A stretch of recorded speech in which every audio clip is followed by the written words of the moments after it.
Mais mudanças, mais futuro. Dilma Presidenta. Um tema me causa muita revolta e imensa repulsa: a corrupção. Eu sei que isso sentem também todos os brasileiros e brasileiras sérios e honestos. Ao longo da minha vida, ninguém nunca me viu envolvida em qualquer ação desonesta. Sempre tive tolerância zero com a corrupção. E é assim que tenho agido no meu governo. Desde o primeiro dia, assumi a postura de não varrer nada para baixo do tapete. Muito pelo contrário. Ampliei um esforço que já vimos fazendo desde o governo Lula, fortalecendo a Polícia Federal e todos os órgãos de controle e fiscalização. Respeitamos a autonomia da Procuradoria da República, sempre nomeando como Procurador-Geral o primeiro nome da lista enviada pelo Ministério Público. Demos status de Ministério à Controladoria Geral da União. Criamos o Portal da Transparência e a Comissão de Combate à Lavagem de Dinheiro. Aprovamos a Lei da Ficha Limpa e a Lei de Acesso à Informação. Ou seja, estamos combatendo a corrupção não com palavras vazias, como tantos outros, mas com medidas concretas. Em um ambiente eleitoral como que estamos vivendo agora, alguns candidatos tentam passar a ideia de que acabar com a corrupção depende apenas da vontade de um super-homem ou de uma super-mulher que estejam acima do bem e do mal. A experiência prova que isso nunca dá certo, em nenhum país do mundo. A história mostra que só existe uma maneira correta e eficiente de combater a corrupção: o fim da impunidade com fortalecimento das instituições. Exatamente o que estamos fazendo. Nós acreditamos firmemente que a lei existe para todos e que ninguém está acima dela. É assim que tenho agido e sempre vou agir. Não há um único país no mundo que não tenha casos de corrupção. O que distingue um país de outro é sua disposição em combater esta praga. Ainda há muito o que se fazer, mas o Brasil já começa a se destacar também nesta luta. A verdade é que hoje se combate muito mais a corrupção do que no passado. Os governos tucanos, por exemplo, acabaram com um dos poucos órgãos de fiscalização que existiam na época, a Comissão Geral de Investigação, criada pelo ex-presidente Itamar Franco. Naquela época, a Polícia Federal vivia completamente desaparelhada. E o Procurador-Geral da República era conhecido como engavetador-geral, pois as denúncias ficavam guardadas numa gaveta até o caso ser esquecido. Isso mudou completamente nos governos de Lula e Dilma. Hoje, os órgãos federais têm autonomia para investigar tudo e todos. E os resultados estão aí.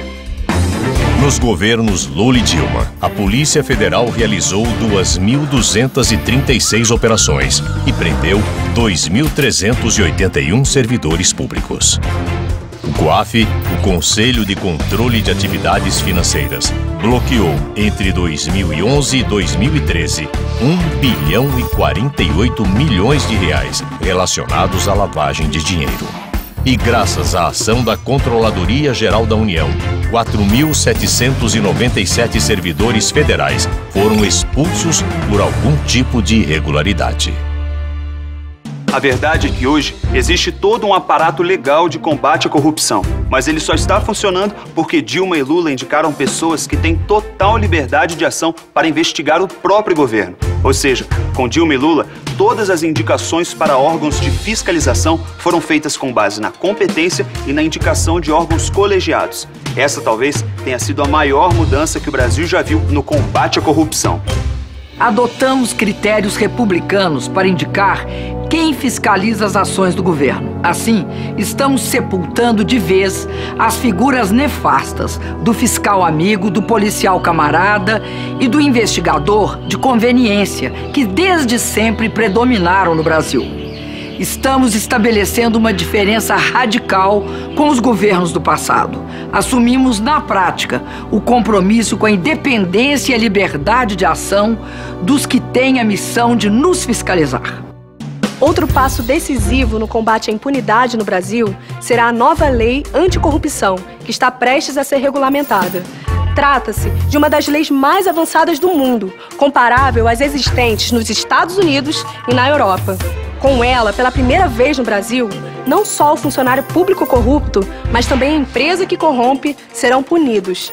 A lei prevê que a empresa que corromper o funcionário terá de devolver ao Estado o dinheiro desviado e pagar multas que podem chegar a 60 milhões de reais. Além disso, a empresa ficará proibida de fazer qualquer negócio com a administração pública por até 5 anos. Essa é mais uma prova de que nunca se combateu tanto a corrupção no Brasil. Eu quero que vocês reflitam sobre uma questão bem delicada. Os juízos que a gente faz sobre a corrupção nascem, às vezes, de percepções distorcidas. Por exemplo, quanto mais a corrupção aparece, mais parece que ela cresce. E quando se oculta, se abafa, se engaveta, se cria a ilusão de que ela não existe. Na verdade, é o contrário. Nos regimes fechados e nos governos corruptos, onde não existe controle interno nem externo da corrupção, prevalece a falsa ideia de que não existe nada de errado. Ora, se nada se investiga, é claro que nada se descobre. Hoje no Brasil, vivemos novos tempos no combate à corrupção. Por isso, é preciso ir além do mal-estar que todos sentimos de ver o mal feito descoberto. Devemos sim nos sentir recompensados pelo fato de estarmos fazendo finalmente o que tem de ser feito, colocando tudo em pratos limpos, sem medo e sem passar a mão na cabeça de ninguém. Fora desse compromisso só resta a hipocrisia, o cinismo ou o silêncio conivente. Estou convencida de que não é isso que os brasileiros querem. A gente não tem de ter medo de ir fundo, porque a verdade liberta, enquanto a mentira cria a falsa ilusão de que tudo está bem. Mas também precisamos ficar atentos, porque a demagogia cria a falsa impressão de que tudo piora. Precisamos ter a coragem de enfrentar as dores do nascimento de um novo Brasil. É isso que estamos fazendo, doa a quem doer. É assim que vou continuar trabalhando, porque tenho as mãos limpas e exijo de todos o mesmo respeito com o dinheiro público. O que mais dói na corrupção é saber que o dinheiro público, que deveria ser usado para o bem de todos, vai para o bolso de alguns aproveitadores. Mas também devemos estar atentos a outras formas mais sutis de desvio da riqueza da nação para o bolso de uns poucos privilegiados. É o que acontece com certas decisões econômicas erradas. Por exemplo, dar autonomia jurídica ao Banco Central é privilegiar o interesse de poucos, em prejuízo dos que mais precisam. Marina tem dito que, se eleita, vai fazer a autonomia do Banco Central.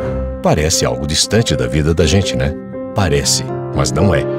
Isso significaria entregar aos banqueiros um grande poder de decisão sobre a sua vida e de sua família. Os juros que você paga, seu emprego, preços e até salários. Ou seja, os bancos assumem um poder que é do presidente e do Congresso, eleitos pelo povo. Você quer dar a eles esse poder? A verdade é uma só. Dilma é a maior garantia de que o Brasil não vai dar um passo para trás, nem um salto no escuro. Vai avançar mais em todo o país. O trabalho de Dilma está em todo o Brasil. São Paulo. Aqui, Dilma garantiu grandes investimentos em obras de mobilidade, como o monotrilho da linha Prata, a expansão de mais linhas do metrô da capital e o VLT da Baixada Santista. Também tem muito investimento federal em obras de infraestrutura, como a construção do Rodoanel e a modernização do Porto de Santos. Na área social, o Mais Médicos já beneficia 7,5 milhões de paulistas em 344 municípios. O Saúde Não Tem Preço garante medicamentos gratuitos a mais de 5 milhões de pessoas. E o Minha Casa Minha Vida já entregou 314 mil moradias. Mais 324 mil estão em construção, totalizando 638 mil moradias, mais que a CDHU entregou em toda a sua história. E tem mais. Pronatec já teve 352 mil matrículas em São Paulo.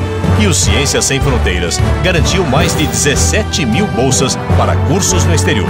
Já o ProUni e o FIES abriram as portas da universidade para 887 mil jovens paulistas.